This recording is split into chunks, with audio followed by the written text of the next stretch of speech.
सोचिए आप आराम से घर में बैठे हो और एक अचानक से एक न्यूज़ आती है, ईरान ने इजराइल पर मिसाइल छोड़ी। ईरान और इजराइल के बीच चल रही जंग 8वें दिन भी जारी है।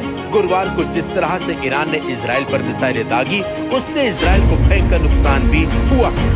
आपको लगता हो ये सिर्फ दोनों देशों के बीच की एक बात है, लेकिन असली खतरा पूरी दुनिया पे मंडरा रहा है। ये लड़ाई सिर्फ बॉम्ब्स एंड ड्रोन्स की नहीं है, ये लड़ाई है आइडियोलॉजी, पावर एंड सर्वाइवल की।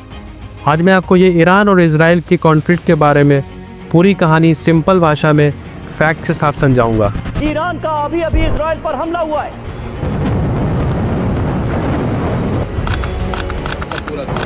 Israel says at least 65 people were injured.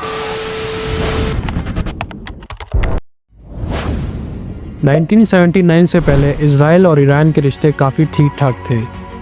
Iran के शाह इजराइल के साथ ट्रेड भी करते थे, लेकिन 1979 में ईरान में एक रिलीजियस सरकार बन गई जिसका कहना था कि इजराइल एक हराम देश है जिसका वजूद ही नहीं होना चाहिए। तब से ईरान ने इजराइल को ओपनली अपना दुश्मन माना, लेकिन इजराइल ने भी कभी ईरान पर ट्रस्ट नहीं किया।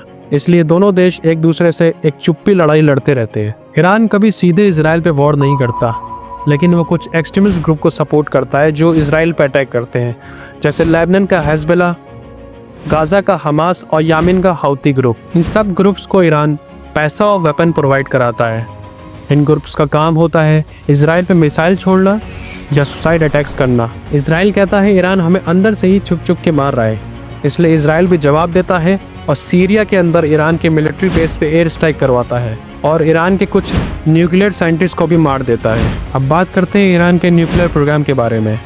ईरान कहता है उसका न्यूक्लियर प्लांट सिर्फ इलेक्ट्रिसिटी के लिए है, लेकिन यूएस, इजराइल और IAEA जैसे इंटरनेशनल वॉचडॉग्स कहते हैं कि ईरान छुप छुप के न्यूक्लियर बॉम्ब्स बनाने की कोशिश कर रहा है। 2025 के रिपोर्ट के मुताबिक ईरान के पास इतना यूरेनियम है कि वो 7 न्यूक्लियर बॉम्ब्स बना सकता है और ईरान के पास मिसाइल्स भी हैं जो इजराइल तक इजीली पहुंच सकती हैं, लेकिन इजराइल को ये एक्सेप्ट नहीं है। इजराइल कहता है हम पहले मारेंगे वरना बाद में हम बचेंगे नहीं। इसी डर के चलते इजराइल ने जून 2025 में ईरान के नटांस, फोर्डो एंड इस्फहान जैसे न्यूक्लियर सेंटर्स पर एयर स्ट्राइक किया और ईरान के टॉप साइंटिस्ट को मार दिया गया। और ये सब हुआ था अमेरिका के सपोर्ट से।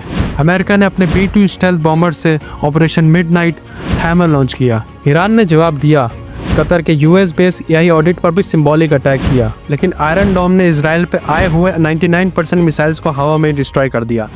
यानी कि ईरान का जवाबी हमला ज़्यादा स्ट्रॉन्ग नहीं था। इस पूरे कॉन्फ्लिक्ट में प्रॉक्सी वॉर भी है, साइबर वॉर भी है एंड डायरेक्ट वॉर का डेंजर भी। ईरान के प्रॉक्सी ग्रुप अब कमज़ोर पड़ रहे हैं। हिजबुल्लाह पे इतने एयर स्ट्राइक हुए हैं कि उसका लीडरशिप ऑलमोस्ट ख़त्म हो चुका है। हमास गाज़ा में ऑलरेडी बिजी है। इराक और सीरिया के मलेशियस भी ईरान के सिग्नल्स का वेट करते हैं। अब ईरान के पास डायरेक्ट वॉर या सिंबॉलिक रिवेंज के अलावा कोई ऑप्शन नहीं बचा है। इस लड़ाई में ईरान और इजराइल नहीं, पूरी दुनिया जुड़ चुकी है। अमेरिका ओपनली इजराइल के साथ है। रशिया और चाइना ईरान को फ्यूल और मिसाइल्स के पार्ट्स देते हैं। यूएन सिर्फ शांति की बात करता है, लेकिन ईरान कह रहा है जब हम पे बॉम्ब्स गिराए जा रहे हैं तो हम शांति से कैसे बात करें। और अगर ये लड़ाई फुल स्केल वॉर में तब्दील हुई तो ईरान सबसे पहले स्ट्रेट ऑफ हॉर्मुज को बंद करेगा, जहाँ से दुनिया का 30% तेल आता जाता है। और अगर वो रूट बंद हुए तो पेट्रोल 200 लीटर तक बढ़ सकता है। इंडिया में रिसेशन आएगा और दुनिया भर के मार्केट क्रैश कर जाएंगे। और अगर ईरान ने न्यूक्लियर्स बना लिए और इजराइल ने अगर उसके रिएक्टर पे एक और वार करा तो न्यूक्लियर वॉर की शुरुआत हो सकती है। पूरी सिचुएशन में सबसे डरावना पार्ट ये है कि दोनों देश अपनी टेक्नोलॉजी और पावर वेपन्स इन सब पे बहुत स्ट्रॉन्ग है, तो एक छोटी सी गलती भी दुनिया के लिए खतरनाक साबित हो सकती है। और हम जैसे आम लोग तो समझते हैं कि वॉर तो उनका प्रॉब्लम है, दरअसल उसका इफेक्ट हम सबके जीवन पे पड़ता है। महंगाई, तेल की कमी, इकोनॉमी क्रैश और ग्लोबल पैनिक सब उसी मिसाइल से शुरू होता है। लेकिन अभी भी एक होप है, अगर दोनों देश और दुनिया के पावरफुल लीडर्स बात करें और एक डिप्लोमेटिक सॉल्यूशन निकालें तो शायद एक पीसफुल फ्यूचर हो सकता है। क्योंकि लड़ाई में सिर्फ हार होती है, जीत सिर्फ तब होती है जब बात होती है। तो भाई लोगों यहाँ तक आ चुके हैं तो प्लीज़ मेरे चैनल को सब्सक्राइब कर दिए एंड वीडियो को लाइक कर दिए और अपनी फैमिली में भी शेयर कर दिएगा। Thank you for watching this video. Bye.